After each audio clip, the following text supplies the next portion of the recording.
Сайн байцгаана уу?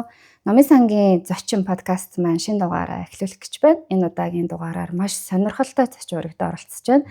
Бид өмнө нь бол соёл, урлаг, нийгмийн салбар шинжлэх ухааны эрдэмтдийг урьдаг байсан бол бид энэ удаад хүний эрхийн үндэсний комиссийн гишүүн хууль зүйн ухааны доктор Энх Болтыг урьж оролцуулж байна. Урилга хүлээн авсан маш их баярлалаа. За баярлалаа. Бас энэ сонирхолтой подкастт намайг урьсанд танаа хамт олонд талархал илэрхийлье.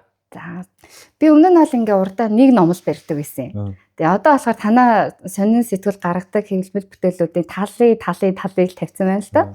Гендер ба хүний эрх гэдэг хүний эрхийн үндэсний комиссаас гаргадаг сэтгүүлүүд.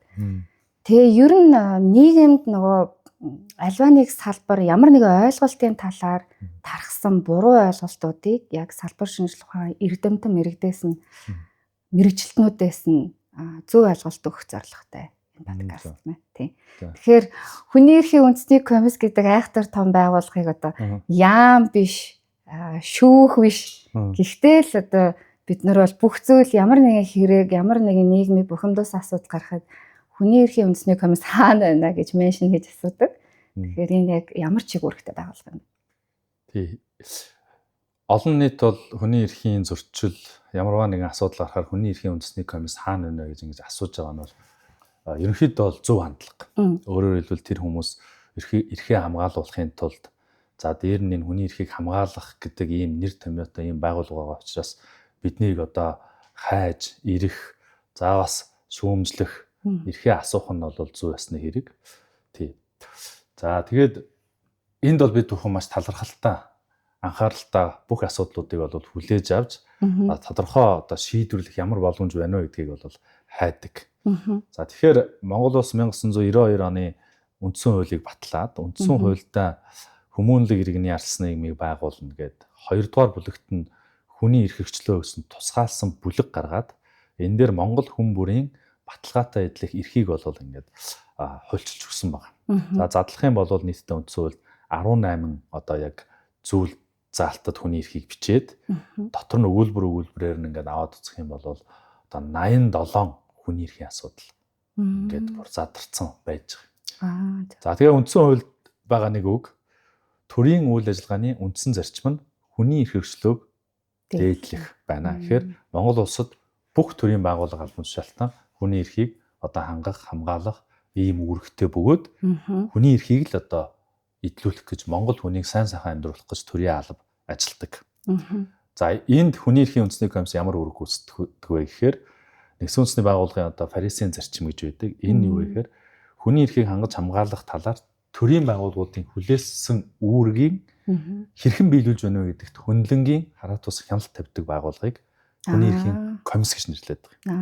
Тэгэхээр комисс өөрөө яг өдөр тутмын нөгөө хүний эрх хамгаалах энэ засгийн газрын гэдэг юм уу те энэ үйл ажиллагаанд бол холилдож ордгоо. Харин засгийн газар үүргээ хэр биелүүлж байна вэ гэдгийг хөндлөнгөөс хяналт тавиад за тэгээд тэр хяналтынхаа хүрээнд илэрсэн зөрчил дутагдлыг арилгуулахаар одоо засгийн газар төрийн байгууллагууд руу ханддаг.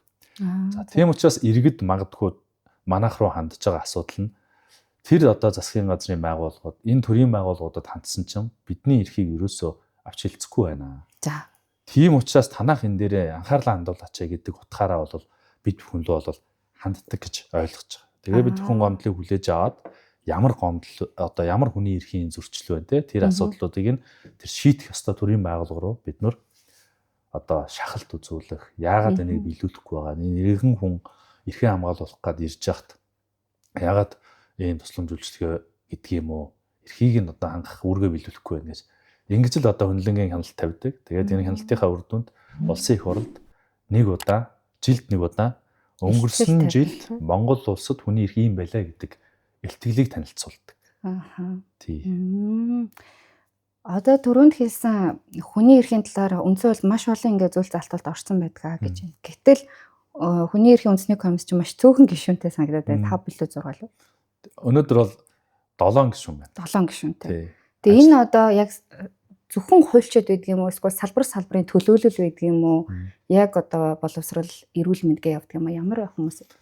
За өнөөдрийн өвчин төлөвлөрүүлж байгаа хуулиар бол хүний эрхийн комиссийн гишүүн тавигдах шаардлага гэж байна. Тэр шаардлага нь юу вэ гэхээр ер нь хуульч Одоо эрх зүйч мэргэжлэр хүний эрхийн чиглэлээр одоо 10-аас доош хүжил ажилласан ийм туршлагатай хүн байна гэсэн ерөнхий ийм шаардлага байгаа. Энд нийцүүлж комиссийн гишүүдийг томилж байгаа. Тэгэхээр үндсэндээ бол одоогийн хуулиар бол бүгд одоо эрх зүйч хуульч нар байна гэсэн үг. За бидний доотлолт бол одоо мэргэжил арга зүйн хувьд дэмжлэг үзүүлж ажилладаг манай тамгын газар байна. Энэ тамгын газар бол төрөл мэргэжлийн одоо олон төрөл мэргэжлийн экспертүүдээс бүрдсэн. Жишээлбэл одоо хүүхдийн эрх, эдийн засаг, нийгэм соёлын эрх, за эмэгтэйчүүд, гендер, эрүүл мэнд, хүний хувийн мэдээлэл хамгаалах, эрүүдэн шүлтээс ангид байх гэдэг юм тийм мэргэсэн хүмүүс. За гишүүд ч гэсэн мэдээж одоо 7 гишүүн байгаа ч гэсэн дотроо өөр өөрийн гэсэн одоо мэргэсэн салбарууд байна тийм. Тэгэхээр тэр чиглэлээрээ бол энэ хүний эрхийн асуудлуудыг бас хариуцж ажилладаг.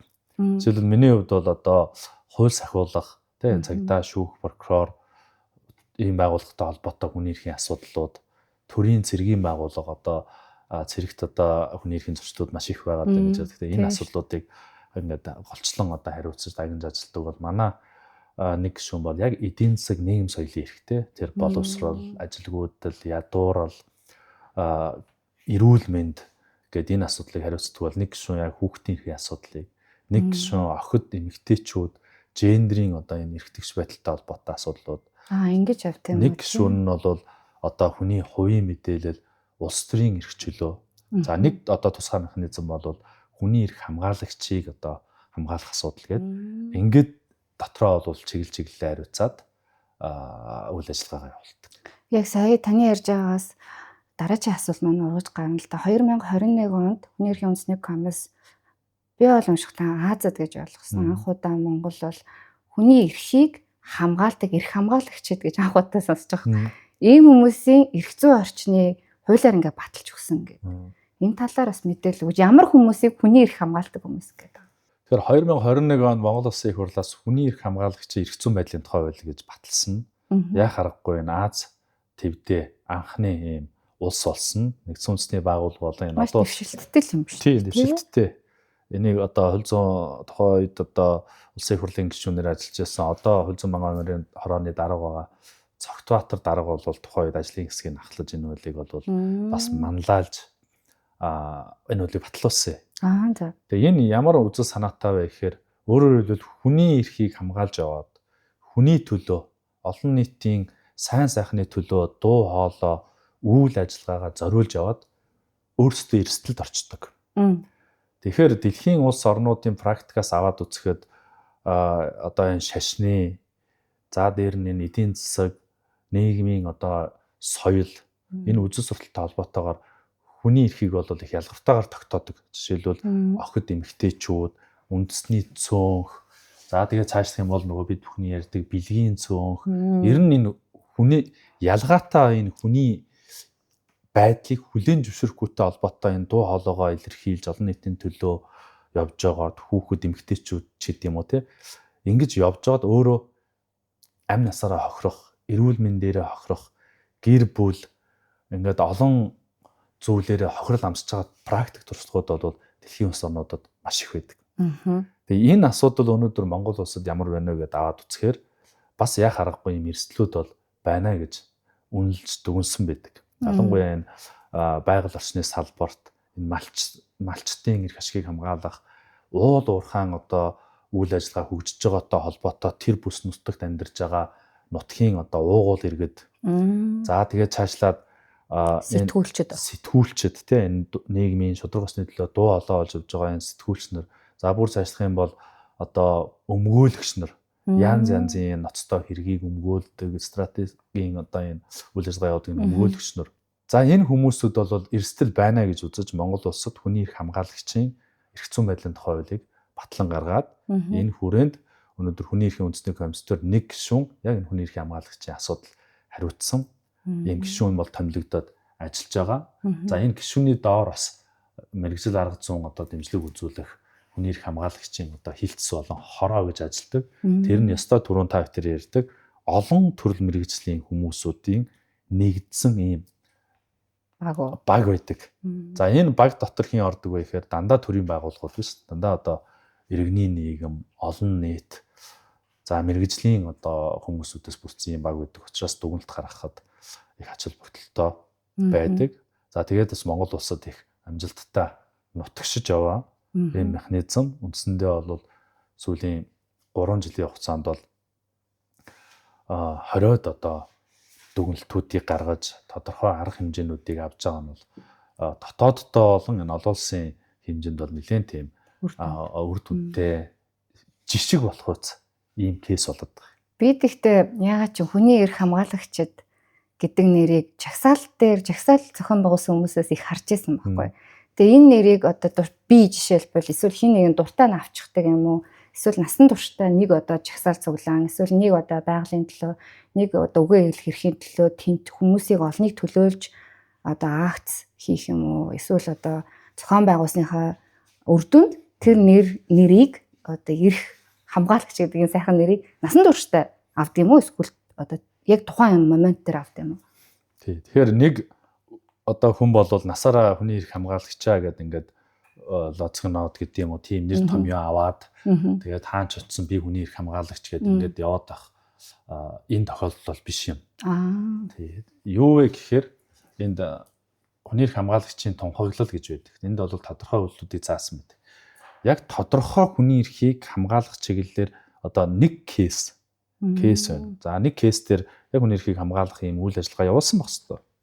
За дараа нь ингэж явуулж байгаа үйл ажиллагаа нь өөрөө хүчирхийллийн бус аргаар энэ үйл ажиллагаагаа явуулсан байх хэвээр. Гуравдугаарт нь хүний одоо нэр төр алдар хүнд нийгмийн одоо энэ дэг журмыг гажуудуулахгүй байх хэвээр. За тэгээд дөрөвдүгээрт нь бол тодорхой одоо тогтвортой тууштай энэ үйл ажиллагааг явуулаад за дараагийн нэг асуудал нь өөрөө эрсдэлд орсон байгаа. Энэ хүний эрх хамгаалагч мөн үү биш үү гэдэг дээр манай тэр тусгаалan томилогдсон гишүүн маань дүгнэлт гаргаж яг энэ кейс дээр бол энэ хүн хүний эрх хамгаалагч муу юм байна. Биш юм байна гэдэг дүгнэлт гаргаад тэгээд цаашаага бид нөр цагдаа гэдэг юм уу, тагнуулын байгууллага гэдэг юм уу, иргэний нийгмийн байгууллагатай хамтарч тэр хүний эрхийн хамгаалагчийг өөрийг нь хамгаалах тухай дараагийн алхмууд бол гарч эхэлдэг. Тэгэхээр яг тэр нэг үйлдэл дээрээ л хүний эрх хамгаалагч байх хэрэгтэй. Гэтэл яг сүүлийн үед манад бас ирж байгаа тохиолдлууд байдаг.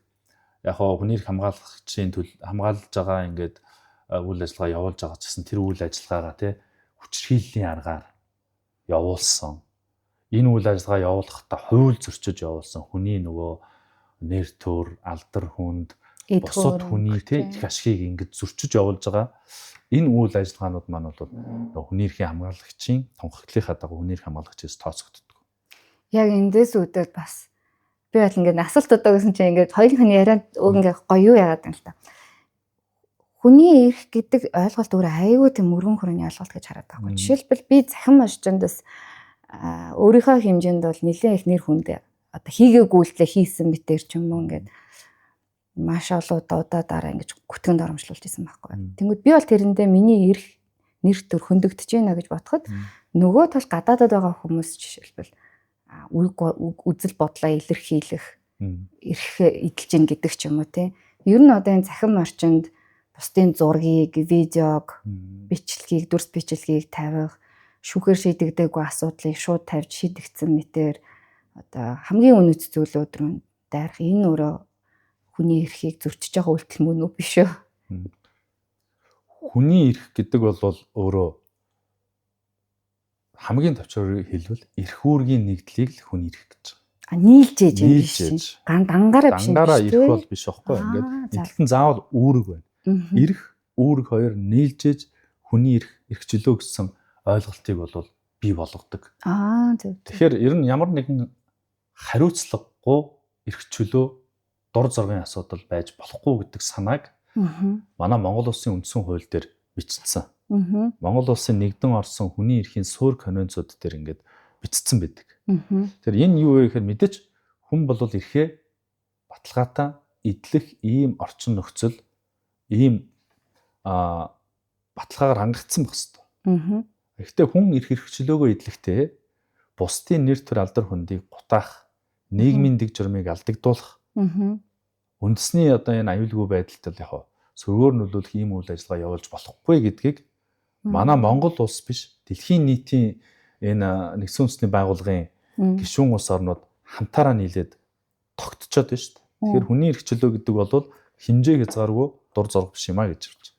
За дээр нь түрүүн таны хэлдгээр ялангуяа энэ дээр хамгийн анхааралтай асуудал явдаг бол энэ үг хэлэх, хэвлэн нийтийг үзэл бодлоо илэрхийлэх эрх чөлөө болвол онцгой эрх бөгөөд энэ эрх чөлөөг заавал үүрэг хариуцлага дагалдана гэд хүний эрхийн түгээмэл тунхаглуулаа иргэний олон улс төрийн эрхийн тухай олон улсын пакт дээр маш тодорхой бичиж байгаа. Тэгэхээр ямарваа нэгэн одоо зүйлийг хэвлэл мэдээллээр олон нийтэд цахим орчинд тавихтаа би хэрвээ буруу мэдээлэл өгж олон нийтийг одоо буруу зүйлд уриалгах эсвэл хүний нэр төр алдар хүндийг гутааж байгаа бол би хариуцлага хүлээх нэ гэдгээ тэр хүмүүс заавал бас ойлгож явах хэрэгтэй. Тэгэхээр энэ эрх үүргийн нэгдэл буюу хүний эрх гэдэг бол өөрөө товчхондоо бол тэнцвэрийн одоо эрх зүй гэдэг. Ерөөсөө л эрхэнд байгаа бол үүрэг энэ тэнцвэртэй л хэвээр. Ингэж ийм одоо баланс алдагдах гэдэг юм уу те дандаа үүрэг яриад ч болохгүй. Дандаа эрх яриад ч болохгүй. Энэ бол өөрөө нэгдэж байж эрх чөлөө. Хүний эрх чөлөөний одоо тэр баталгаа бүрднэ л гэж ингэж үзэх хэрэгтэй. Бүх зүйл, бүх эрх төр.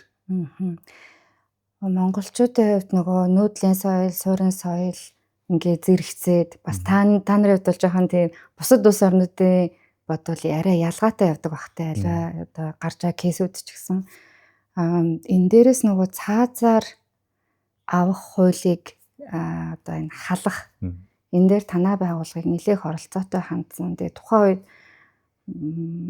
одоо бол арцсангүй гайг болоод байна шүү дээ. Яг тэр үед одоо энэ хуулийг санаачилж идэвхтэй оролцоход Монгол улс нийгэм яаж хүлээж авсан? Өнөөдөр ер нь энд ханддаг хандлага ямар болж байгаа вэ? Судалгаа байдаггүй.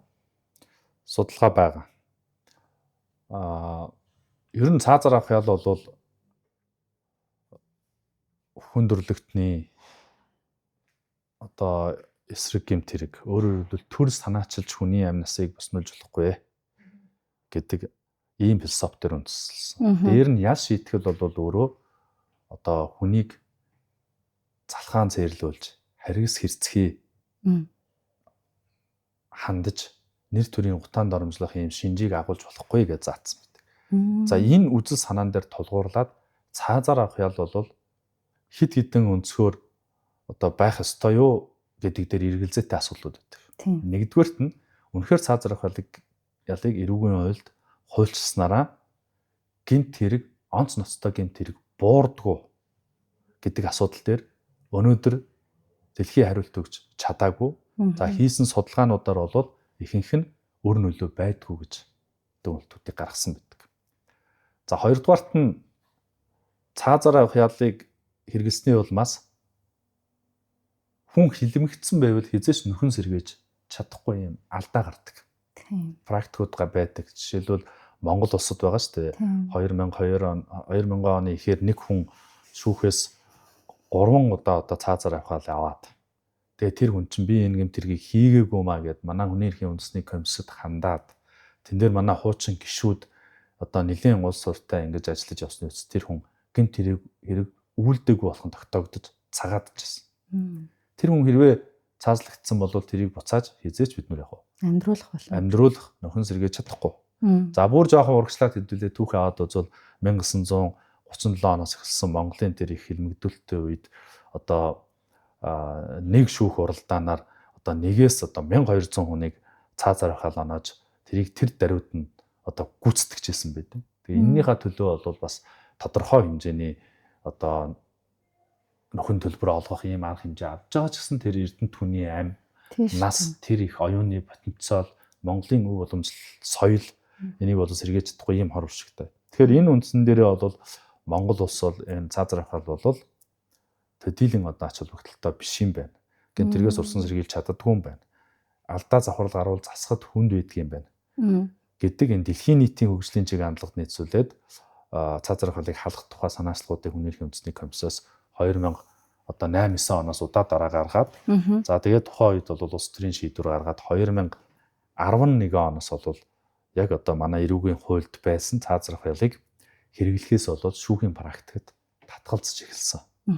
За тэгээ 2017 онд баталсан эрүүгийн хуулиар цаазаар хахаал гэдэг ялын төрлийг бол бүр мөсөн устдах одоо эрүүгийн хуулиас халсан. А гэхдээ манай үндсэн хуульд одоо болтол одоо цаазаар авах ялтай холбоотой зохицуулт байж л байдаг. Нөө тийм үү. Байдаг. Өөрөөр хэлбэл тэ хүн амьд явах хэрэгтэй. Онц хүндгийн тэрэг үйлчлсэний улмаас ялын дээд хэмжээ авснаас бусад тохиолдолд хүний амь насыг боснуулахыг хатуу хориглоно гэсэн үг одоо байдаг. Тэгэхээр энэ зүйл залтаа бид нар засах ёстой. За бас сүүлийн хэдэн одоо хандлагуудаас харахад нийгмийг зочроосон ноцтой гэмт тэрэг ингээд гарахаар иргэд олон нийтийн дунд цаазрах байлыг сэргээх тухай санал санаачлагууд бол маш гардаг. Бас ингээд цөөнгүй гараад байгаа нь харамсалтай. Өөрөөр хэлбэл бас бидний энэ оюун санаанд энэ одоо ялыг санагалзах иргэн одоо бий болгох ийм хандлагууд бүр оролдлогууд бас гарсан. Хуулийн төслийг өргөн барих гэж оролцсон. Тэгэхээр энэ дээр бол бид нар бас их тийм олон улсын чиг хандлага тэр өөр нөлөөг нь харж байгаа хэвээр. Нэгдэж гэмт тэрэг үйлдсэн нийгмийг айц давтуулсан онц саргис чигчүүртэй гэмт тэрэг үйлдсэн хүнд тохирсон одоо яш итгэлийг шударгаар оногдуулж тэр хүмүүст цэрлэл амсуулах ёстой нь бол шударгаасанд нийцсэн. Тэгээ өнөөдөр бол цаазрах хуулийг халаад бүх насаар хорих хал гэдэг эрүүгийн хууль туйлчилсан. Тэгээ зарим одоо судалгаа дүгнэлтүүдээр бол бүх насаар хорих хал нь барыг цаазрах хуулиасаа хүнд гэж үздэг. Өөрөөр хэлбэл одоо цаазрах гэдэг бол нэг удаа л одоо юу гэдгийг асуудлыг шийдэл дуусчдаг бол цаазар бүх насаар хорих хал бол тэр хэдэн жил тэр хүнгийн буруугаа ойлгох, тий ухамсарлах, тарчлах гэдэг одоо янз янзын үднээс бол эрдэмтэн шийтгэлүүдэд эдэлдэг бахна бие сэтгэлээр тий. Тэгэхээр энийг бол бид нөр сэргээх одоо тухайн асуудлыг бол ярьж болохгүй. А дээр нь манайх бол яг энэ цаазрах хуулийг халах тухай иргэний олон улс төрийн эрхийн тухай олон улсын банкны нэмэлт 2 дугаар протокол гэдэгт Монгол бас нэгдээд орсон. Эндээс гарах одоо эргэцсэн боломж нь бол маш хязгаарлагдмал. Хэрвээ цаазрах хуулийг сэргээйгүүл энэ олон улсын гэрээнээсээ бид нөр татгалзах ёстой. Татгалзахын тулд яах вэ гэхээр нэгдсэн үндэсний байгууллагад мэдэгдэн гишүүн орнуудаас зөвшөөрөл авч гардаг. Тэгэхээр маш ийм хүн процедуртай учраас энэ ийм асуудал одоо боломжгүй байх гэж бодож байгаа. За Европын болон энэ цаазрах хуулийг халсан улс орнууд бол хуулиасаа бол ингээд эрхцэн орчны хувьд халцдаг. А энэний дараа одоо болтол жишээлбэл Германд гэдэг юм Европын орнуудад цаазрах ялын хор уршгийг олон нийтэд таниулах энэ ялыг бол ерөөсөө дахиж хэрэгжилж болохгүй талаарх олон нийтийн тэр санаа бодлыг нэг мөсөн одоо өөрчлөхөж чиглэсэн кампани төслүүд бол бас тий тодорхой 10 жил 20 жилийн стратегид нь орцсон. Тэгээ явж идэг. Зөв. За энэ жирийн иргэд эрүүл мэндийн байгууллага юм уу, боловсролын байгууллага юм уу, шашны байгууллага нь үйлчлүүлэхэд эрхэн зөрчигдлөө гэж бодоход танаад ханд хаяалтай. Тэгэхээр одоо яг тэр үйл явц яаж өрөнд юм бэ? Яа тэгэхээр танахыг чи ингээд хүмүүс яг ийм чиг үүрэгтэй гэж мэдэхгүйгээр одоо шууд л тэр дор нь асуудлыг шийдээд өгнө гэж ойлгоод байдаг л та. Тэгэхээр одоо жирийн иргэн өөрх нь эрх зөрчигдсөн тохиолдолд та нарт хандахад та нар эргүүлээд одоо шийдэх хугацаа, үйл ажиллагаа, үйл явц нь хэрхэн өрөндг юм яг энгийнээр ойлгуул. Бид иргэдээс гомдлыг аваад аль болох богино хугацаанд тухайн асуудлыг шийдвэрлэхийг одоо эрмэлзэж хичээж ажилтдаг. За яг хуулиараа бол юу гэдгийг одоо иргэнээс гаргасан өргөдөл гомдлыг бол 30 хоногийн дотор шийднэ гэсэн ийм хуультай. 30 хоногийн дотор. Гэхдээ 30 хоногийг бол хүлээгээ сууж авахгүй тийм 1 өдрийн дотор, 2 өдрийн дотор, 3 өдрийн дотор шийдэх боломжтой. За тухайлбал манад гомдлууд бол ирдэг л дээ. Жишээлбэл юу гэдгийг хөгжлийн бэрхшээлтэй жоохон ийм оюуны ийм хоцрогдолтой хүүхэд харьяа сургуультай орох гэсэн чинь одоо багш байхгүйгээд бүртгэж авахгүй байна. Одоо бид яах ёстой вэ гэдэг ийм гомдол ирдэг. За энийг бид нөр хүлээж аваад тэр даруйд нь тэр хүүхдийн одоо харьяалах сургууль энтэрлүүн бид нөр холбогдоод яагаад энэ хүүхдийг авахгүй энэ үндсүүл заас эрхийг нь одоо эдлүүлэхгүй байгаа юм бэ? Шалтгаанаа тайлбарл. Танах авах үүрэгтэй. Гэх мэтлэнгээр тухайн одоо хүүхдийг жишээлбэл сургуульд нь оруулдаг. За жишээлбэл бас эрүүл мэндийн байгууллагатай холбоотой гомдол саналууд маш их ирдэг. Шалан дээр хөвчж ор олдохгүй байна. За нөгөө эрүүл мэндийн даатгалаараа одоо бид нөр эмнэлгийн тусламж үйлчилгээг авч чадахгүй байна. Эмнэлэг твтгэхэд очсон чинь эмчлүүл юу ор байхгүй гэлээ. За иймэрхүү асуудлууд бол ирдэг. За энэ нь бол тэгээд нөгөө хүний эрхийн асуудал өөрөө бас их одоо комплекстэй шууд ингээд зарим нь шийдэх боломжтой асуудлууд байна. Одоо саяын тэр сургуулийн хөгжигчднөр уцтаад оруулгыг оруулчихна. Гэтэл ор байхгүй гэдэг ингээд гомдол гаргадаг. Яг газар дээр нь очиод үзэхээр үнэхээр одоо тэр бүх орнууд нь дүүрсэн. Шалан дээр бараг ингээд хүн алхах зай завсаргүй ингээд хөвтцсэн байгаа. Тэгээ нэмж хүүхд авах гад тэгэхээр зай байхгүй бол одоо зарим тохиолдолд уучлаараа одоо би авахгүй та одоо өөр эмнэлэгт очно эсвэл 2 хоногийн дараа ирнэ үү гэдэг юм. Ийм тохиолдлуудыг бас гаргасан байдаг. Тэгээ энэ юутай холбоотой вэ гэхээр ахаад дараагийн засныхаа төвшөнд буюу бид нар эрүүл мэндийн яам Монгол улсын засгийн газар үнэхээр энэ үндсэн хууль заасан эрүүл мэндийг хамгаалуулах эмнэлгийн тусламж үйлчилгээ авах эрхээ Монгол хүн баталгаатай эзлэж чадчихэв үү? Ийм дэд бүтц, ийм хөрөнгө оруулалт, ийм оновчтой зохион байгуулалтуудыг хийж чадсан уу үгүй юу гэдэг дээр ахаад бодлогын түвшинд ингээ хүний эрхийн үндэсний комисс засгийн газар руу тодорхой хэмжээний одоо шагалтуудыг үзүүлж ажилладаг. Тэгээ энэ асуудлыг шийдэхийн тулд засгийн газар тодорхой арга хэмжээнүүдийг авч ажиллана. Гэхдээ бас цаг хугацаа шаардаад идэг. Тэгээ энэ хооронд хүмүүсүүдийн бас бухимдал үүсэх хүний эрхийн комисс хаа байна?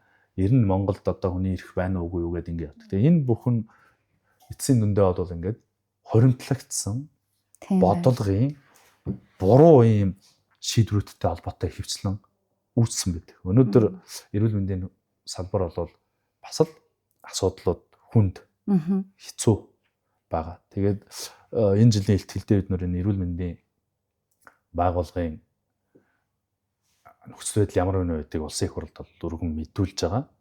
Тэгээд өнөөдөр жилд 5 дахь тусаж байгаа хүн, тэднэрээ үйлчилгээ авч байгаа хүн.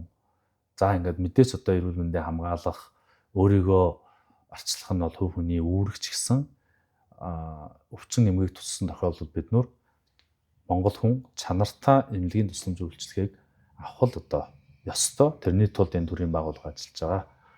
Нэг үгээр хэлбэл хүний эрхийн үндэсний комисс бол одоо эрхэн зөрчиж байгаа тэр төрлийн байгууллагуудыг хяналт тавьж зохицуулах тэрийг одоо тэр үргэлжлэх хөндлөлийг шилжүүлж энийг хурдан шийдэж өгөө гэдэг л байгууллага байна шүү дээ, тийм яг одоо хүний эрхийн үүргээ биелүүлж өгнө гэдэг дээр мэрэгжлийн хяналт тавьдаг. Одоо хүний эрхийн мэрэгжлийн хяналт. Бид нар болохоор нөгөө тэр дамжлагыг биш шууд шийдэж өгнө гэж ойлгоод байдгийн байна л да өнөөдөр. Тэгэхээр яг би манайч нөгөө тогтолцоог хяндаг байгууллага гэдэг л асуудал. Тэгэхээр хүний эрхийг хамгаалах тэр үйл ажиллагааг өдөр тутам хэрэгжүүлэх үүрэг бол засгийн газар байхгүй. Тэгэхээр хэдүүлээ ганц юм аваад ярил л да. Одоо манад ирж байгаа өргөдөл гомдлын 50-аас дээш өв нь одоо шударгаар шүүлгэх, ирэх энэ гудамж талбай олон нийтийн газар аюулгүй одоо амьдрах нөхцөл байдалтай ингээд холбоотой байдаг. Тэгэхээр ингээд бид бүхнээс ингэдэг одоо тэр хүүхэд тэнд хүчрхийлд өртчөөд комисс хаа байсан бэ гэл ингэхээр яг энгийн төвшөндөө бол өнөөдөр ингээд комиссийн буруу ч юм шиг сонсогддог. Гэтэл яг тэр гудамж талбай гэр орондоо ямар нэгэн байдлаар хин нэгэн хүний хүчрхийлэлд халдлагад өртөхгүй байх энэс урсан сэргийлэх энэ чиглэлийг яг практик дээр бол цагдаагийн байгууллага хариуцж байгаа. Цагдаагийн байгууллагын аль баг цагдаагийн байгууллага бол өөрөө хүний эрх хамгаалах тогтолцооны хамгийн чухал бүрэлдэхүүн гэсэн үг байхгүй. Бүгд хүний эрх хамгаалагч нар цагдаа нар. За тэрэн шиг шүүхтэр нэг асуудал буруу шийдэхээр манайх руу ирдэг. Шүүх бол хүний эрхийг зөрчигдсөн эрхийг сэргээдэг ганцхан шийдвэр гаргадаг хараат тус үбэгч шүү дээ. Тийм. Тий, одоо Монгол алхацогч энэ хүн буруутай байна. Энэ хүн төлбөрөө энэ хүнд гарга гэдэг аль бие ёсны шийдвэр гаргадаг тогтолцоо бол шүүх. Тэгэхээр өнөөдөр цагдаагийн байгууллагад 100000 орчим цагдаа ажиллаж байна. Прокурорын байгууллагт одоо 5-600 прокурор ажиллаж байна. Шүүх ахаад 6-700 шүүгч ажиллаж байна. Ганцхан хүүхдийн эрхийг баталгаатай илүүлнэ гэдэг агентлаг 6-700 хүнтэй улсын хэмжээнд ингээд үйл ажиллагаагаа явуулж. Тэгэхээр эрүүл мэндийн салбар хичнээн одоо хэдэн 10,000 хүнтэй, боловсролын салбар хэдэн 10,000 хүнтэй. Эдгээр яг гэж байж байгаа вэ? Яг л тэр үндсэн хууль заасан эрхийг л өдөр тутам баталгаатай илүүлэх чиглэлийг л хэрэгжүүлж байгаа байгууллага. Тэгээ яг энэ дээр доголдол гараад системийн хувьд алдаа гараад эрхээ биелүүлэхгүй, хүний эрхийг хүндэтгэхгүй, төр одоо иргэндээ бэлэг маягаар их чөлөө олгоцсон юм шиг энэ дур зоргоороо авирлаж байгаа ийм үйл гарах юм бол хүний эрхийн үндэсний комисс байн хажуунаас нь сануулж хяналт тавьж шаардлагатай бол албан тушаалтнуудад хариуцлага тооцож явдаг ийм байгууллага. Яг жилд хүний эрхээр одоо хүний эрхийн зөрчилтэй холбоотой жишээл ажлын байран дээр юм уу, хүүхдээ ирэх юм уу, гэр бүлийн хүчирхийлэл юм уу, яг энэтэй холбоотойгоор яг ямар одоо салбарт илүү их гомдол ирдэг вэ? Тэгээ одоо манай өргөдөл гомдлоос ингээ аваад үзэхээр жилд нэг 1500 орчим гомдол мэдээлэл ирдэг. Хувь хүн төр нийлээд үү? Төрийн байгууллагаас гаргаж болох уу? Төрийн байгууллага гаргаж болно. Гэхдээ их нюанстай. Ер нь бол манай хүний эрхийн үндэсний комиссийн хүлээж авдаг гомдол нь бол нэгтлэлтэн заавал төрийн албан тушаалтан иргэн хүний эрхийг зөрчсөн тухай гомдлыг л хүлээж авдаг. Хоёр иргэний хооронд маргааныг манайх ерөөсөө хүлээж авахгүй шүү дээ. Нэгтлэлтэн заавал нөгөө үр хүлээсэн төр байх хэрэгтэй. Тэгээд тэр төрөөс гаргаж байгаа шийдвэр, үйл ажиллагаа нь хүний эрхийг зөрчсөн тухай асуудлыг бид нөр үндсэндээ бол хүлээж авдаг. Яг нь төрийн албан агчдаас гомдол ирдэг. Ямар гомдол ирдэг вэ? Ажлын байран дээр дарамтанд төртлөө. Үндэслэхүүгээр ажлаас халагдлаа. Ажлын байран дээр ялгарлан гадуурхтлаа гэдэг хөдөлмөрлөх хэрэгтэй холбоотой гомдол саналууд бол ирдэг. Тэгэхээр хүний эрхийн үндэсний комиссд ирж байгаа гомдлын нэг номерт одоогийн байдлаар энэ хөдөлмөрлөх хэрэгтэй холбоотой. Тийм үү? Тийм. Одоо ийм гомдол саналууд их ирдэг. Үндэслэлгүйгээр халагдсан. Одоо үндэслэхүүгээр халагдлаа. Ажлын байран дээр ялгарлан гадуурхагдлаа. Цалин хөлс шударгаар олохгүй байна. Амралт ажлын цагийн хуваарийг зөв зохистой оновчхгүй байна гэх. Тэгээ ялангуяа юу гэдгийг сонгуул Монгол болсны дараа одоо стресс хамааралтайгаар одоо бүлэг практик болж ажлаас одоо хаалгах, албан тушаал бууруулах, дотроо мерит зарчимгүйгээр одоо төрийн албан агчийг томилох гээл ингээл янз бүрийн юм гомдол сандууд бол ялангуяа энэ сонгуулийн дараа бол их нэмэгддэг. За түүний дараа хоёр дахь гомдол бол яг энэ шүүх прокурор, цагдаагийн байгууллагын үйл ажиллагаатай холбоотой гомдол саналууд ирдэг. Гурав дахьт нь бол хүүхдийн эрхийн асуудалтай холбоотой гомдлууд бас түгээмэл ирдэг. Одоо энэ 1000 хэдэн саналыг англиад үүсгэхэд 500 одоо санал одоо гомдол дотроос. Тэг ийм гомдлууд бол их түгээмэл ирж байгаа юм. Тэгээд одоо жишээлбэл энэ одоо юу байна? Одоо шийдсэн байдлаар нь жишээлбэл тэгэхээр бид бүхэн тодорхой гомдлыг хүлээж аваад яг төрийн байгууллага албан тушаалтан үйл ажиллагаагаа хуулийн дагуу явуулж хүний эрхийг хамгаалж чадчихгүй үгүй юу гэдэг дээр одоо хууль заасан бүрийн эрхийн хувьд бид нар гомдол хяналт шалгалтын ажиллагаа явуулдаг. За ингээд авч үзэхээр бол бид бүхэн ер нь бол 50 орчим хувийг нь тухайн асуудлыг шийдэх үүрэгтэй төрийн албан тушаалтанд шилжүүлээд энийг яаж шийдсэн талаараа манад буцаагаад мэдэгд тэр хүний зөрчигдсөн эрхийг сэргээж чадсан уу үгүй юу гэдгийг бид нөр ингэж шилжүүлэх замаар араас нь хяналт тавьж явдаг. Өөрөөр хэлбэл тэр эрх мэдэл нь тэр хүнд л байгаа байхгүй юу? Тийм байна. Одоо албан тушаал халтсан болвол буцаагаад тушаалаа хүчингүй болгоод тэр хүнийг ажилд авах нь комисс биш тэр албан тушаалтан л байгаа байхгүй. Харин энийгээ биелүүлэх байгаа бол комисс тэр даргад хариуцлага тооцох арга хэмжээ бол авдаг. За бас нэг 10 орчим хувь нь ерөөсөө хинч шийдэж чадхааргүй бүр тогтолцооны гацаа гажиг болцсон юм үнэрхий асуудлууд комиссээр хөвчлэн бас ирдэг. Тэр юу аах вэ? За одоо жишээлбэл шин тутам энэ хүний эрхийн асуудлууд үүсэж шүү дээ. Өнөөдөр аль нэг байгууллагад үүрэг болгоогүй ингэсэн. За жишээлбэл одоо юу гэдгийг 3 шатны одоо цагдаагаар яваад шүүхээр яваад шүүхээс одоо яа шийдэхэл оногдуулаад буцаагаад тэрийг цагаатгаад тэгээд буцаагаад хэрэгсэхгүй болгоцсон. Тэгээд тэрийг ингээд аваад үзэхээр яг хуулийн дагуу явуулсан үйл ажиллагаа ч юм шиг. Гэтэл иргэн хүнийхээ хувьд бол асар их гомдолтой, хохиролтой тий би одоо 10 жил одоо хуулийн хяналтын байгууллагаар явлаа. Энэ хугацаанд сэтгэл санаа, эд хөрөнгө, бизнес, нэр хүнд, гэр бүл ингээд салсан барьсан гэдэг. Тэгээ шүүх аваад хуулийн хяналтын байгууллагын үйл ажиллагааг аваад үзэхээр тухайн үед ингэж шалгахаас өөр аргагүй ийм үндслүүд байсан. Бид нүрд энийг мухарлахын тулд ингэж шалгасан. Тэгээд шалгах энэ ажиллагаа бол тодорхой цаг хугацаа авсан. Ингээ эцсийн дүндээ энэ хүн яг буруугүй байсан юм байна гэд гих мэт жишээтэй. Тэнгууд нөгөө хүн юу гэж хэлдэг вэхээр би анханасаа л буруугүй гэдгийг хэлээд байхад намайг ингэсэн гэд. Ингээд л одоо ингээд яг хэний ч зүв биш, бурууч биш. Тэ бүр ингээд хууль тогтоомжийн хүрээнд гацаанд орчихсон. За дээр нэр нь бол өвчлэн төр хариуцаж зөрчигдсөн эрхийг нь сэргээх ийм одоо нөхцөл байдал бий болсон гомдлууд бол манад ирдэг. Тэр төр гэхээр бид нүр яах вэ? Засгийн газар руу зарим тохиолдолд их хурл руу хандаж хууль тогтоомжийг одоо шинээр бий болгож ш тэр асуудлуудыг шийдвэрлэхээс өөр гарцгүй асуудлууд бас үүсдэг. Тэгэхээр энэ нөгөө системийн яг энэ системийн энэ асуудлыг иймэрхүү тогтолцооны асуудлыг илрүүлээд цаашид энийг хэрхэн шийдэх үү гэдэг хууль эрх зүйн орчныг бүрдүүлээд ахиж ийм зүйл гаргахгүй байх энэ тогтолцоог бүрдүүлэх нь үндсэндээ баг хүний эрхийн комиссийн яг гол үүрэг нь аахгүй. Бусад асуудлууд шийдэгдсэн хуулиараа тодорхой болсон асуудлуудыг бол тэр хариуцах ёстой байгууллагууд нь хариуцаал явах ёстой. Тэгээ шин тутам хүний эрхийн асуудлууд гэдэг чинь энэ нь шүү дээ. Одоо жишээлбэл технологи ба хүний эрхийн асуудал өнөөдөр хууль эрх зүйн орчин тодорхойгүй байна. Тэгш одоо хиймэл оюун ухааны. Хиймэл оюун ухааны асуудал.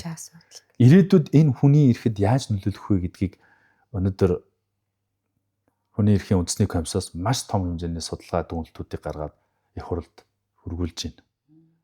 Тэгэхээр явандаа одоо тэ энэ хүний хувийн мэдээлэл, регистрийн дугаар, хүний одоо энэ гэр, байрлал, хаяг гэл энэ хувийн мэдээллүүд болвол орчин үеийн эдийн засгийн одоо их сурвалж хамгийн ашигтай бизнес бол саяын хүний хувийн мэдээллүүдээр л тулгуурлаж явж байгаа гэдэг ойлголтыг хүний эрхийн үндэсний комисс одоо ойлгуулах гэж сүүлийн 3 жил манай энийг хариуцсан гишүүн бол ингээд ажиллаж байгаа. Харьцангуй ингээд мэдээллүүд нь бас одоо олон нийтэд төгж хөрж байгаа ийм асуудал. Тэгэхээр ийм шин тутам зүйлүүдийг бид нөр яхаа комисс илрүүлж гаргаад энэ ирээдүйд ийм эрсдэл учрна. Энэ дээрээ одоо хариу арга хэмжээнийхээ хууль тогтоомжийг боловсруул. Энэ дээрээ одоо эдийн засгаа төлөвлөл. Энэ дээрээ зорилттой үлгээ хамгаал гэдэг юм уу те ийм асуудлууд дээр бол ингээд санал зөвлөмж өгч дандаа л ийм шин зүйлүүдийг өчигдөрхөн би таны ярилцлагыг илтгэлийг харчлаа л да. Сонин амьд хүний эрхийн тухай ойлголттой байсан уу гэхээс одоо бурхан басан хүний эрхийн асуудал те тэгээ тэрийг нэг хадгалах байрны тухай хүртэл ярьж ах шиг байсан. Тэгэхээр яг энэтэй холбоотойгоор алхам тутамд одоо жишээлбэл ялгаатай байдал хүүсийн асуудал, шашны асуудал гэх хүний нэг юм эмзэг асуудлууд дээр уламжлалт ийм соёлтой нийгмийн ойлголт нь арай нэг давуу байдал нь уламжлалтаар явж байгаа хүмүүс хүний эрхийн үндэсний комисс ямар байдалтайгаар одоо хуулийн хувьд гэдэг юм эрх зүйн орчны хувьд одоо эргээр нөлөөлөхийг хичээдэг вэ, ажилтдаг вэ? Тэгэхээр ер нь хүний одоо анхаарал хандуулахгүй орхигдсон тэр бүлгүүдэд хүний эрхийн үндэсний комиссд хурж ажилтдаг. Тэгээ энэ заримдаа бас олон нийтэд таалагддаггүй тэдгэрийн одоо дуу хоолой болох энэ асуудлууд байдаг. За яг хөө жишээлбэл бид нөр ингээл одоо хүний эрх бас соёл бол хоорондоо нүүдлийн соёл хэрэгжлээс хамаарат ингээд дэлхийн улс орнууд ч их одоо янз янз байдаг. Тийм учраас нэгдсэн үндэсний байгууллага нь олон улсын гэрээ конвенцүүд юу гэж зөвлөдөг вэ гэхээр ер нь бол хүний эрхийг одоо хангах, хамгаалах энэ үйл ажиллагаа байна. Гэхдээ энэ талаа тухайн улс үндэстний соёл зан заншилтаа бас хэрхэн одоо уйлдах вэ гэдэг энэ маш нарийн тэнцвэр балансыг бол бас хадгалахыг зөвлөдөг. Тэгэхээр жишээлбэл өнөөдөр манад хурдан морь унаач хүүхдийн асуудал гэхээр яг энэ манай кейсээр гарч ирдэг. Хурдан морь бол манай үндэсний соёл уламжлал мөн үү? Мөн. Энийг бид нөр үүсгэж алдаж болохгүй. Гэхдээ тэрийг онж байгаа хүүхэд өөрөө олон улсын гэрээ конвенцороо хамгаалагдсан хүнд хүчээр хөдөлмөр одоо дайчлагдахгүй тэгээд тэр хүүхдийн өмнөөс амь нас эрүүл мэндэд нь аюултай байж болох шийдвэрийг насан туршид болон төр засаг гаргахгүй байх үүрэгтэй гэдэг энэ хоёр хоорондоо ингээд маш их зөрчилдөж уламжлал соёлын тухайн асуудал ингээд яригддаг. Тэгээ энэ дээр яг бид нөр ингээд яах ёстой вэ гэдээ ингэж үзэж хараад те жишээлбэл хамгийн наад зах нь бид нөр өвөл энэ уралдааныг хийж болохгүй. Өвөл ингэж хийснээрээ маш олон одоо сөрөг үр дагаврууд үүснэ. За нэг удаа мориноос унаад бэртэж гимтээд нас орж байгаа тохиолдлууд бол тасрахгүй шүү дээ. Тэгэхээр хүүхдийн амнаас эрүүл мэндээр ингэж одоо золиослдог өв уламжлал соёл байх уугүй юу гэдэг дээр асуудал гарна. За хамгийн ээлтэй байлгахын тулд 100 юм байна. За тэгэхээр насыг жоохон нэмье. Гэт энэ хоёр чинь хоорондоо ингээд баланслаад явж байдаг. Гэтэл Африкийн улс орнууд ч гэсэн одоо хүний эрхтэй холбоотойгоос гадна маш одоо тэр нөгөө овог аймгийн тийм одоо соёл моёлууд нь ингээд байж идэг тий одоо юу гэдгийг ингээд орвол одоо цоолох хүүхдийг төрөнгуут нь одоо янз янзын л одоо юм нэг юм энэ чинь хүртэл ингээд анхаарал татдаг. Тэгэхээр яаж баланслуулах вэ гэдэг асуудал бол ингээд Монголд өдөө дэлхийн улс орн дээр яригддаг асуудал. Нөгөө талд нь соёл гэдэг нэг айхтар том юм яваад байж байдаг тий. Айданти тий ингээд тэр тухайн улс үндэстний. Тэгээд түрүүн би бас залруулж хэлэх гээд байгаа юм. Тэр ер нь бид нар энэ нотариал багчдын хөдөлмөрлөх эрхийн тухайн асуудлыг авч үзэж ингээ үйлчлэлтэйгээр явдаг. Тэгээ яа харахгүй бид нар ингээ хөдөлмөрлөх эрхийн шалгалтыг хийгээ явж байхад тэр эмнэлгийн тий тэр тусгай зориултын одоо тэр салахаас гүйцэтгэдэг газар ч гэдэг юм уу тэр хавьд бол бас монголчуудын яг нөгөө уламжлал гэдэг юм уу зан заншил соёл гэдэг юм уу тийшээ бол бас анхаарал хандуулахгүй орхигдсон. Тэнд байгаа тэр ажиллаж байгаа хүний хөдөлмөрлөх эрхийн тухай асуудал бол үнэхээр хүнд байдалтай байгаа учраас бид нар энэ өнцгөөс нь тэнд ажиллаж байгаа тэр эрүүл мэндийн байгууллагын ажилтнуудынхаа энэ хөдөлмөрлөх эрхийн нөхцөлийг олон улсын стандартад нийцүүлээч гэдэг агуулгаараа энэ өнцгөөс нь ярьж байгаа. За нөгөө талдаа ч гэсэн хүн болвол монголчууд ярьдаг те одоо хүн нас орсон ч гэсэн нэр төр алдар хүнд бол байнгын байж байгаа учраас тэтгэртэй бол бас хүнлэг нэрэнгүү одоо тэр харьцахын энэ тухайн асуудлуудыг л бид нөө авч ярьсан. Тэгээ харамсалтай нь бас хэвлэлээр нэлээд ийм өөр өнцгөр эвгүй байдлаар олон нийт рүү бас нэлээд ингээд түгээгдэд байх шиг байлаа. Тэгээд гол асуудал нь энэ байсан. Одоо ер нь таны мэрэгжлийн хувьд хүний эрхийн үндэсний комиссийн гишүүн энэ мэрэгжлийн бахархалтай тал, эерэг тал, нөгөө талаар сэтгэл зүйн тал гэдэг. Би бол одоо өдөр тутмын ажилдаа зөвхөн ном, соёл их сайхан зүйл ярьж ажилладаг. Тэгтэл одоо цагдаа хууль хүчний байгууллага ялангуяа энэ том байгууллагад ажиллаж байгаа хүмүүс сэтгэл зүйн дарамттай янз бүрийн юм одоо ялгаатай юм асуудлууд дээр орж ирэхэд ямар сөрөг тал бас байдаг вэ? Тэгэхээр хүний эрхийн асуудал гэдэг бол ер нь бол тийм дандаа баяр баясгалан аз жаргал бол байдгүй. Хүний эрхийн үндэсний комисс бол дандаа тэр нийгмийн дуу хоолой гарахгүй байгаа, зөрчигдөж байгаа. Тэгээд нийт хүмүүс бас төдийлөн ойлгоод байдгүй. Тэр асуудлууд руу ингэж орж ажилтдаг. Ингээхийн тулд хүний эрхийн комиссад ажиллаж байгаа гишүүнээс ахуулаад жирийн референтүүд нь хүртэл өдөр тутам одоо сэтгэл зүйн хувьд бол одоо маш их тийм ачаалалтай бидэн дээр одоо ингээд ирээд баяр баяслаа ярьдаг хүн гэдэг чинь ховор штэ. Тийм байна. Одоо өдөр тутам бид нөр 20 ангиудаар явж байна. Тэн дотор дандаа л гомдсон, цөхөрсөн ийм хүмүүс байна. Одоо ирж байгаа гомдол болгоны ард л одоо хэн нэгэн хүнд гомдсон, төр засагтаа итэрсэн, хохирсон. Яагаад би ингэж байгаа вэ гэдэг. Тэгээ ингээд аваа явахаар бол одоо макро жижиг төвшөндөө том төвшөндөө бол ингээд энэ дэлхийн улс орнуудын хоорондын зөрчилдөө, мөргөлдөө энэ хүчтэй хүчхүүгээ одоо дарангуйлж байгаа энэ эдийн засгийн юм том ноёрхол энэ асуудлууд бол бүгдээр л энэ хүний сэтгэлийг имзлүүлсэн дандаа юм сэтгэлийн ийм өвдөлтүүдийг ер нь бол өгчөөдөг юм л ажил. Тэгээ энийг бид нүр засахын төлөө нэг ч гэсэн гэрэл гэгээ гаргахын төлөө итгэл найдвар байгаа гэдгийг олон нийтэд харуулахын төлөө бол одоо өдөр шөнөгүй л ингэж тэмцэж явж байгаа. Тэгэхээр бидний тэмцэл гэдэг бол заавал одоо чагсаал цуглаан хийгээл одоо гараал ингээл хүчтэй ингээд та нарыг хамт жагс гэдэгттэй. Тийм. Тэгээд яаж жагсаж болдгоо юм бэ? Тийм. Тэгэхээр ийм агуулгаараа бол ингээд аваад үзэх юм бол бидний ингээд өнөөдөр би тантай ингээд ярьж байгаа энэ хүртэл одоо хүний эрхийн соён гэгээр бол тэмцлийн үйл ажиллагаа явж л байгаа гэсэн үг. Тэгээ ер нь яг бид нарыг ингээд хамт жагссангүй хамт тэмцсэнгүү гэдэг. Тэгэхээр яг хүний эрхийн үндэсний комиссийн гишүүнд хуулиараа бол бас маш олон одоо том давуу эрх хэмжээнүүдийг олгосон байдаг. Бид нөр төр засгийн ямар ч байгууллагын тушаалтаа хизээч ороод уулзаад асуудлаа ингээд танилцуулаад тэр асуудлын одоо гарц аргалгааг олох ийм одоо эрх хэмжээ бол олгогдсон байдаг. Нэг. Тэгэхээр бид нөр одоо илүү одоо хүний эрх чинь өөрөө бас улс төрийн гэдэг юм уу энэ хит одоо хар үгээр ярих юм бол тийм попултын хэрэгсэл байж болдгоо. Одоо би ингэж жагсаал гэвэл одоо янзын гой жагсч болно. Гэхдээ энийг буруугаар ингэж ашиглаж нийгэмдэг журам алдагдуулах ийм асуудлыг үүсэхгүй байхын тулд бид нар юу гэдэг вэ гэхээр үндсэндээ хамт жагсгаасаа илүүтэйгээр Монгол улсад тэр үзэл бодлоо илэрхийлж жагсаж байгаа хүний тэр орон зайг хамгаалахад хүний эрхийн үндэсний комисс илүү анхаардаг. Тэр үнэхээр Монгол улсад хүн одоо зөв санаачлаг гаргаж жагсаж гинөө, буруу санаачлаг гаргаж жагсаж гинөө гэдгийг бид нөр хүний эрхийн үндэсний комисс шүүн дунгаахгүй. Тийм үү. Тий. Ер нь тэр хүмүүс үзэл бодлоо энэ зөв энэ буруу гэхгүй.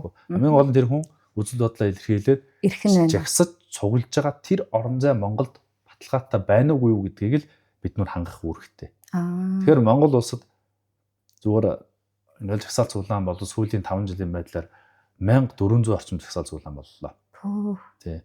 Энэ 1400 орчим жагсаал цуглааныг тий орон зайг нь хүмжийн үү? Жагсаал цуглаан хийснийхэн төлөө баривчилж гин үү? Яа шийтгэл оноож гин үү?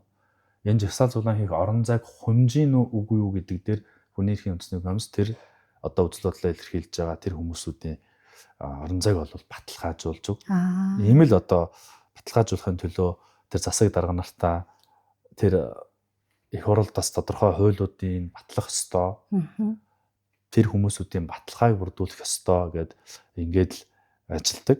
Тэр жагсаж байгаа хүний дуу хоолойг сонсож хүлээж авч шийдвэр гаргах үүрэг нь төрд байдаг. Комисс биш. Тэгэхээр энэ хоёр хүнийг хооронд нь уулзуулах тэр орон зайг бол комисс хамгаална гэж ингэж үзэж байгаа. Тэгээд дээр нь бол яг харахгүй нь бол манай стратеги нь бол үндсэн нэг чиглэл болдог.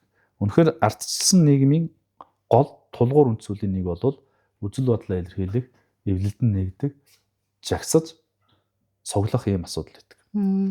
Тэгэхээр энэ эрх чөлөө хумигдсан цагт бол одоо ардчлалын тухай асуудал бас хэцүү. Тийм шүү дээ. Тэгвэл тэр жагсаал цуглааныг бол мэдээж нөгөө нийгмийн дэг журмыг зөрчихгүйгээр явуулах ёстой. Энэ асуудал дээр бас манай энэ хууль хяналтын байгууллага, цагдаагийн байгууллагад бол хандлагууд нь маш их өөрчлөгдөж байгаа. Ер нь бол нэг 5 жилийн өмнө жагсаж байгаа хүнийг бол дайсны талын хүн гэж хардаг байлаа шүү дээ. Гэтэл тэрийг бол одоо бол яг зүгээр үндсэн хууль заасан эрх чөлөөгөө эдэлж байгаа хүн байна. Тэр эрх чөлөөгөө эдлэхт нь хууль хяналтын байгууллага яаж байна? Дэмжлэг үзүүлж хамгаална гэдэг концепц рүү одоо ингээд шилжчихсэн. Тэгээ одоо бас зүгээр тасван дэлэхэд цагдаагийн байгууллага дээр бид хүн одоо 25-наас эхлээд 31 дуустал жагсаал цуглааны үед хүний эрхийг одоо хангах энэ чиглэлээр олон улсын экспертүүдийг урьж авчирч 2 дахь удаагийн одоо сургалтыг бас цагдаагийн удирдах ажилтны төвшөнд зохион байгуулахаар бэлтгэл хангаж байгаа. Тэгэхээр энэ бол бас энэ жагсаал цуглааныг хүндэтгэх ойлгоход бас нөлөөлөх юм байна. Тийм бас тийм бодлогын одоо эерэг тийм өөрчлөлтүүд бий болгоно л гэж харж байна.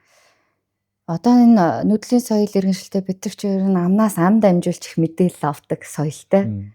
Тэгээ ер нь бол нөгөө тухайн байгууллагын вебсайт, пэйж, албан ёсны хаяг руу орж харна гэхээс илүү тэр тэгэхэд тэгсэн гинлээ гэдэг үгээр л ер нь альва асуудлыг хандах, мэдээлэл авах нь баримжаанд хийж яваад ах шүү. Тэгээд танахаас бол одоо ингээд хүний эрхийн үндэсний комисс өөр ингэсэн албан ёсны хаягтай, вебсайттай, тэгээ улирал тутам ер нь ингээд бүх нийгмийн салбаруудаар нь ингээд ангисан эрхийн мэдээллүүд танин мэдхүү, соён гэгэрүүлэх юм цуврал юм сэтгүүлүүд гаргадаг тийм. Тэгээд юу гэж асуух гээд аваа гэхээр ер нь жирийн иргэн та одоо яг энэ мэржлийн байгууллагад ажиллаж байгаа хүнийд жирийн иргэн наад захын одоо хүний эрх гэдэг үндсэн ийм зүйлийг ойлгоосоо гэдэг энэ дээр л одоо ядахтаа энийг ойлгочихосоо гэдэг зүйл таны хувьд 3 одоо хүний эрхийн асуудал юу хэлэх вэ? Тэгэхээр эрхээ мэдж байгаа хүн бол эрхээ хамгаалж чаддаг. За эрхээ хамгаалж байгаа тэр орон зайд бол дандаа зөв бодлого шийдвэрүүд гарч идэг. Тэгэхээр яг зөв одоо би хүний эрхийн үндэсний комиссд ингээд ажиллаад явж байхад нэгдүгээрт бол энэ хүн өөрөө ямар эрх үүрэгтэй вэ гэдгээ ийм ердийн одоо төвшөнд ойлгож мэдэх ёстой. Тэгээ энийг бол заавал тийм хүн дээр тусгаж аваадах хэрэггүй тийм ингээд одоо сурч боловсрох анд явах гээл ингээл ийм бас. Энэ эрх чөлөө бол төр засгийн зүгээс бидэнд өгсөн бэлэг биш. Энэ бол бид өөрсдөө заавал эдлэх ёстой. Энийг эдлэхийн тулд төр засаг үйл ажиллагаа явуулж байгаа гэдэг ийм наад захын ийм ойлголт хандлагатай болох ёстой. Нэгдүгээр. Хоёрдугаарт бас түрүүн бид нөр яриад идэг уламжлал гэдэг. Манай монголчууд өргөдөл гомдол гаргадаг хүнийг их одоо зарагч хил амтаа гэдэг бас нийтээрээ нэг жоохон үзэн ядчих хандлага байгаад идэг тийм. Гэтэл энэ бол үгүй. Ер нь бол өөрийнх нь эрх ашиг сонирхол зөрчигдөж байгаа бол маш сайн энэ өргөдөл гомдлыг гаргаж хүн болгонд ороо явах.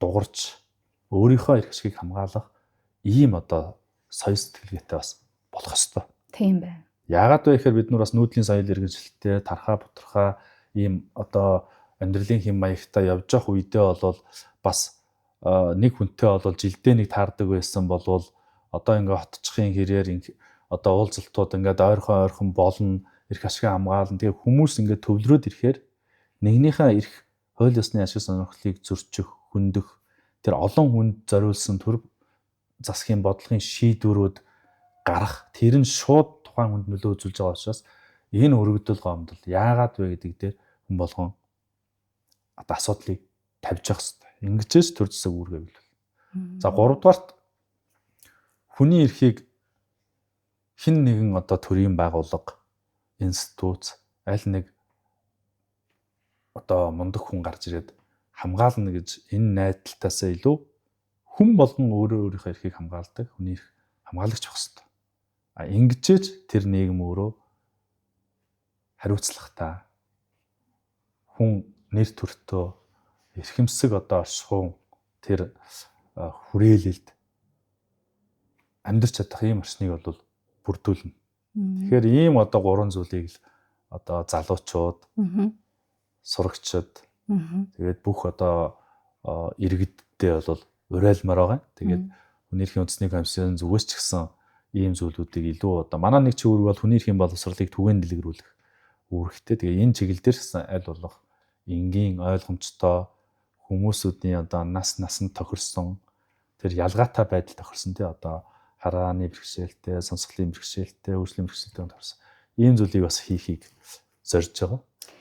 Хүний одоо энэ 5 сар бол хүүхдүүд 12 дугаар ангиа төгсөж байна, мэргэжлээ сонгож байна. Тэгэхээр магадгүй энэ яриаг сонсож байгаа ээж аавнаар оюутан хүүхэд сурагч хүүхдүүд мэргэжил сонгох төр жишээлбэл одоо яг энэ хүний эрхийн чиглэлээр мэргэших, суралцах, ажиллах эсвэл одоо суралцаа явж байгаа энэ залуучуудад таны зүгээс өгөх зөвлөгөө.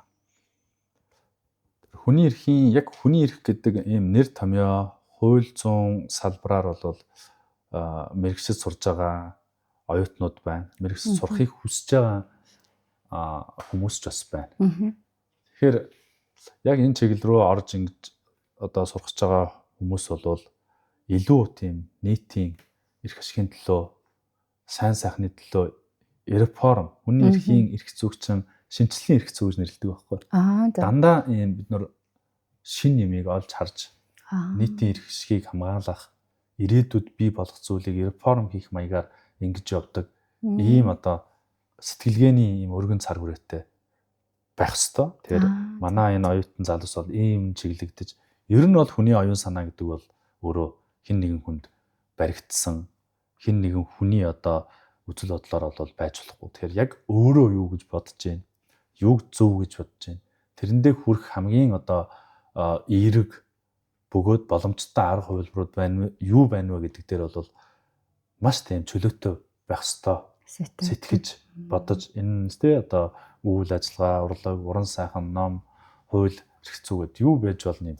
Ер нь нийтэд таалагдахгүй байгаа тэр санаачлага бол заримдаа зөв бидэг. Тэгэхээр ийм одоо агуулгын хүрээнд бол явах ёстой гэж харж байгаа.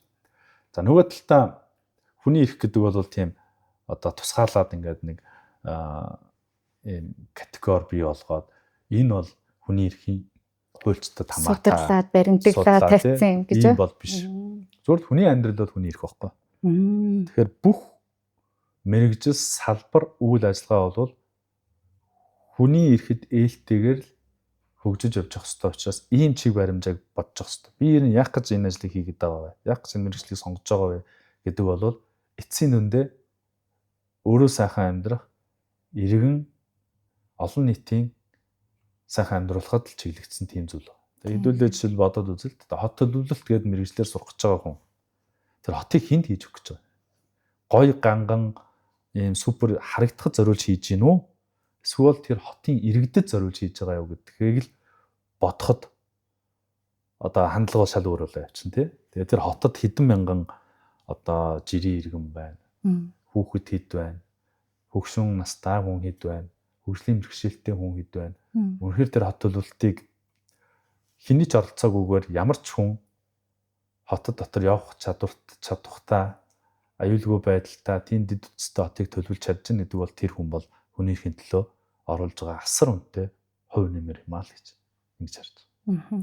За тэгээ номын сангийнхаа зочин подкастын сүүлийн асуултыг бас мэрэгчлэлтэйгээ холбоод ажилтайгаа холбоод асууя. Ер нь та номын санг орчин үеийн хүртээмжтэй номын санг, хүний эрхийг дээдлсэн номын санг бас ямар байгаасаа гэж хүсэж харж боддог. Бид нар бас таны санал бодлыг үйл ажиллагаанд тусгавал. Тийм номын сан бол хүн болгонд одоо ээлтэй, хүртээмжтэй. За тэр хүний эрх мэдлэгийг одоо өргөн хүрээнд авч чадах ийм л одоо бит болгон цахим ийм орчин байх ёстой. Тэгэхээр ингээд номын санд орж ирсэн хүн бол мэдээлэлээ авах энэ бүрэн чадвартай. За сонсголын бэрхшээлтэй, харааны бэрхшээлтэй, тулгуур эрхтний бэрхшээлтэй. За магадгүй одоо аль нэг эрхтэн ажиллагаагүй хүн байсан ч гэсэн энэ орчинд орж ирээд өөрт хэрэгцээтэй мэдээллийг авч чадах үс тийм одоо зохион байгуулалт төлөвлөлтөөр одоо хийсэн байх юм бол номын сан маань хүн болгонд одоо ээлтэй хүртээмжтэй. Тэгэхээр ер нь бол нөгөө юм байгууллагад тавигддаг нэг 3 хүний эрхийн зарчмын үүднээс тавигддаг нэг 4 шалгуур байгаа шүү дээ. Байгууллага болгон наазах нь одоо дараах 4 шалгуурыг явна. Нэгдүгээр хүртээмжтэй байх хэрэгтэй. Хүртээмж гэж юу юм бэ гэхээр ийшээ ямар ч хүн өөрөө орж ирээд ямар ч хүн мэдээлэл авах боломжтой байх хэрэгтэй. Дараа нь нээлттэй байх хэрэгтэй. Ерөн хинч орж ирээд одоо ямар ч одоо мэдээлэлтэй танилцах, авах, үйлчлэгийг одоо бүрэн хэмжээнд авах ийм одоо нээлттэй ийм орчин бол бүрдсэн байх хэрэгтэй. Гуравдугаарт нь бол бодиттой байх хэрэгтэй. Бодиттой гэж юу вэ гэхээр яг одоо Улаанбаатар хотын номын сан гэдэг энэ хаяг хандарсан тодорхой бодиттойгоор барилга байгууламжтай дотор нь ингээд энэ ном, сурах бичгүүд нь хүнд ингээд хүрэлцгүүц ийм байршилтай ямар ч утасны аппликейшнээс ороод үзэхэд номын санг өөрөө олоод очих тийм ийм одоо хаяг хандарстай ийм байж бол одоо бодиттой гэдэг асуудал орж ирж байгаа. Ойлгомжтой байх хэрэгтэй юм биш үү? Ойлгомжтой. Тийм. Тэгвэл ойлгомжтой юмнууд манай ч одоо хаяг адресгүй төрийн байгууллагууд маш олон байгаа шүү. Тийм шүү дээ. Одоо хаанаас олох нь тодорхойгүй. Уцаа авахгүй. Дугаар хаяг нь тодорхойгүй. Байгууллагууд дотроо яг холилдсон. Яг одоо аль байгууллага юм бэ гэдэг ингээд олоход хүндрэлт. Энд чинь дандаа чадвартай хүн зориулсан төрийн байгууллага байгаа. Ганц чадахгүй харааны бэрхшээлтэй хүн, хөгжлийн бэрхшээлтэй хүн ороод ирэхэд тэн дотор байгаа тэр хүртээмж бодиттой байдлууд алдагтаад тавьчихсан. Тийм байна. Тэгэхээр номын сан ийм багаас хамгийн ээлтэй байх хэвээр. Тэгээ хүүхдэд бас ээлтэй байх хэвээр тий. Энд хүүхд орно. Тийм. Ахмад настан орно. Бүх насныхан орно. За тэгээ цаашлаад хүний эрх чи өөрөө түгээмэл учраас гадаадын иргэдэд одоо зориулсан ийм одоо наазахын мэдээлэл боломжуудаар хангагдсан байна хэвээр. За дөрөвдүгээрт нь мэдээж нөгөө орчин үеийн цахим технологид суурилсан тий дэлхийн хаанаас ч энэ номын санд байгаа мэдээллийг авчих. За дээр нь номын сангаар дамжуулаад дэлхийн бусад номын сантай холбогдох тэндээс шаардлагатай мэдээлэлээ авч чаддаг ийм одоо харилцааны гол зангилаа бол номын сан юм аа л гэж. Дөрөвдөх санааг бол үнэхээр сайн хэрэгжүүлэх хичээ. Одоо манайх энэ намар шинэ номын сангийн өргөтгөлөө ашиглалтанд оруулах гэж байгаа. Тэгээ яг таны хэлсэнчлэн бид нэр онцгой хэрэгцээтэй хүмүүсийг нэг тусдаа өрөөнд нь биш. Яг жирийн иргэдтэйгээ адилхан үйлчлэгээ агуулгах нэг өрөөнд нэг ширээн дээр гэдэг ийм концепцээр ажиллаж байгаа. Тэгээд бас шинэ номын сангийнхаа нээлтэнд өрөө урилгын маань хүлээн авсан баярлалаа. Тэгээд энд байгаа гендер ба хүний эрх, хүүхдийн эрх, ерөн сая битэрийн ярьсан ярьж амжаагүй хүний эрхийн үндэсний комиссаас гаргаж байгаа бүх мэдээлэл танаа одоо хүний эрхийн үндэсний комиссийн вебсайт, пэйж дээр ингээд гоё үн төлбөргүйгээр гарч ихдэг. Тэгээ маа номын сан дээр ч гэсэн бас булан нээгдсэн байгаа мэдээллийг хүргэх.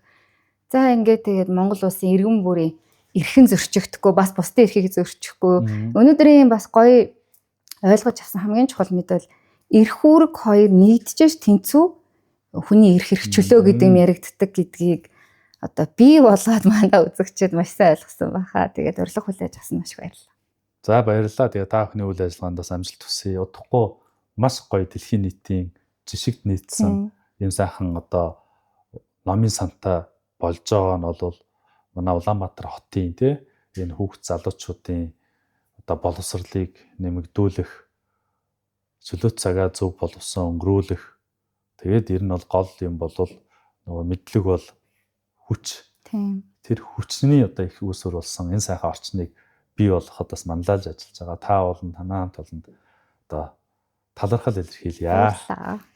За ингээд 5 дугаар сарын номын сангийн зочин подкаст маань хүний эрхийн үндэсний комиссийн гишүүн хууль зүйн ухааны доктор Энх болд өргөдөн оролцлоо. Бид хоёр яг энэ хүндтэй маш том байгууллагын чиг үүргийг одоо маш энгийн үгээр илэрхийлж тайлбарлахыг хичээлээ. Тэгээд дэлгэрэнгүй мэдээллийг бас энэ байгууллагын үндсэн пэйжууднаас аваарай гэж хүсье. Анхаарал тавьсан явдал баярлалаа.